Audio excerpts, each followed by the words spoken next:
Business එකක් කරන්න හිතන් හිටියට තාම බිස්නස් එක පටන් ගත්තේ නැද්ද? බිස්නස් එක පටන් ගත්තේ නැත්නම් පොඩි පොයින්ට් එකක් ගන්න අලුත් බිස්නස් එකක් කරන්න ඔයාලට. ඔයාලට පුළුවන් දැන් ගොඩක් නගර බදව සහ ප්‍රධාන නගර බදව රැකියා කරන ප්‍රයිවට් සෙක්ටර් එකේ හෝ ගවර්න්මන්ට් සෙක්ටර් එකේ හෝ බිස්නස් කරන ගොඩක් කාන්තාවන්ට සහ ඒ රැකියා කරන නිලධාරීන්ගේ දරුවන් බලා ගැනීමට මහත් ගැටලුවක් වෙලා තියෙනවා මේ වර්තමාන ආර්ථික ප්‍රශ්නත් එක්ක අනිවාර්ය ආදායම් වැඩි කර ගැනීම සඳහා රැකියාව කිරීම අත්‍යවශ්‍ය කාරණයක් වෙලා තියෙන මේ පසුබිමක අනිවාර්යෙන් එම රැකියාව කරන අයගේ දරුවන් බලා ගැනීමට දිවා සුරකුම් මධ්‍යස්ථාන ඩේ කෙයාර් සෙන්ටර් කියන නම් මම කියන්න කැමති නැහැ සාමාන්‍යයෙන් චයිල්ඩ් කෙයාර් සෙන්ටර් එකක් කියලා කියමුකෝ අපි. අන්න ඒ වගේ අවස්ථාවල් ඔයාලට පුළුවන් ඔයාගේ බිස්නස් ඔපචුනිටි එකට දාගෙන ඔයාලට ගොඩ යන්න. කොහොමද කරන්නේ මේකෙදි මේ ගෙවල් දොරවල් හදාගෙන එහෙම කතන්දර කරන්න ඕනේ නැහැ. ඔයාලට පුළුවන් රෙන්ට් එකට ගන්න. සාමාන්‍යයෙන් දරුවෙක්ව ආරක්ෂිතව බලා ගන්න පුළුවන් ස්ථානයක් රෙන්ට් එකට අරගෙන එතනද විශ්වවිද්‍යාලයේ උපාධි කරලා අවුට් වෙච්ච ඕන තරම් ළමයි ඉන්නවා.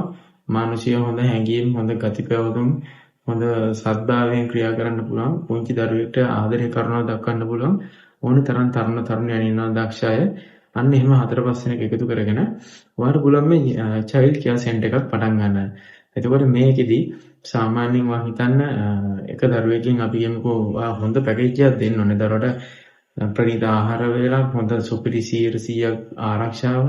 එතකොට ළමයා නිකන් කෑමක් කවලා පොවලා නිදි කරවනවා නාවනවා එච්චර විතර නෙමෙයි යාට එක එක ඇක්ටිවිටිස් දෙන්න. මේ ළමයන්ගේ අත හුරු කරවන්න අකුරු ලියන්න එක එක නිර්මාණ කරන්න අත හුරු කරවන්න විවිධාකාර ඇක්ටිවිටිස් තියෙනවා. අන්න ඒ වගේ ඇක්ටිවිටිස් දෙන්න. ඒ වගේම ඒගොල්ලන්ට පොය වැඩසටහන් වගේ මොනාරි විශේෂ ආගමික වැඩසටහන් ඒවා හඳුන්වා දෙන්න.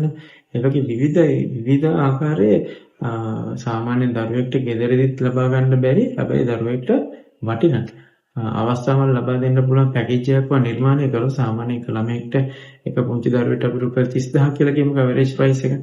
ඒතර මෙහෙම ළමයි 10 දෙනෙක් ආවොත් එතනින්ම ලක්ෂ 3ක් එනවා.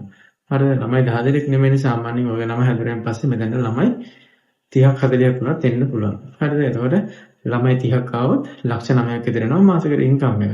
මෙතනින් රෙන්ට් එක ගෙවලා බිල්ඩින් එකේ ඊට අමතරව ඔය දරුවන්ගේ යන කෑම බීම වලට වියදම් මේ ආදියත් අඩු කරලා ඊට අමතරව සේවක පඩිනලිත් අඩු කරලා ඔයාලට සෑහෙන ගාණක් එතනින් උපයන්න පුළුවන්. ඉතින් විශ්වවිද්‍යාලයේ මේ දවස්වල උපාධි කරලා රැකියා නැතුව ඉන්න ඔයාලට මේක ඉතාමත් හොඳ chance එකක්. ඔයා කරපු උපාධිය ඔයා ලබාගත්තු දැනුමෙන් ප්‍රායෝගික ප්‍රයෝජනයක් ගන්න. ඉතින් මේ වගේ බිස්නස් අවස්ථාවක් මගහැර ගන්න එපා. අනිවාර්යෙන් මේ වගේ දෙයකට යොමු වෙන්න උත්සාහ කරන්න. උත්සාහ කරොත් ගොඩ යන්න පුළුවන්. උත්සාහ නොකරොත් හැමදාම රස්සාවක් ලබා දෙනකම් ආස දිහා බලාගෙන ඉන්න තමයි වෙන්නේ. ඒ නිසා ප්‍රමාද වෙන්න බෑ. අදම ඔයත් මේ කියපු බිස්නස් ඔපචුනිටි එක ඔළුවට දාගෙන ලොකේෂන් එකක් හොයාගෙන වැඩේ පටන් ගන්න. එතකොට සාමාන්‍ය ප්‍රී ස්කූල් එකක් වගේ පටන් ගන්න පුළුවන් නම් පොඩි පරිමාණයෙන් ඒක ඇතුළත් වීමේ ගාස් වලින් ලොකු ගේම් එකක් ගහන්න පුළුවන්. ඒ ගැන අවබෝධයක් ලබා ගන්න අවශ්‍ය කෙනෙක් ඉන්නවා නම් කමෙන්ට් සෙක්ෂන් එකේ කමෙන්ට් එකක් දාන්න. channel එක subscribe කරපු නැති යාළුවෙක් නම් ඔයාලම channel එක subscribe කරගෙන යන්න. like එකක් දාන්න. යාළුවෙක්ට මේ වීඩියෝ එක share කරන්න. අපි අලුත් වීඩියෝ එකකින් හම්බ වෙනකන් සිලොන් බීච් සමග එකතු වෙච්ච ඔයාලා හැමෝටම මම බෙහෙවින්ම ස්තුතිවන්ත වෙනවා. ජය වේවා.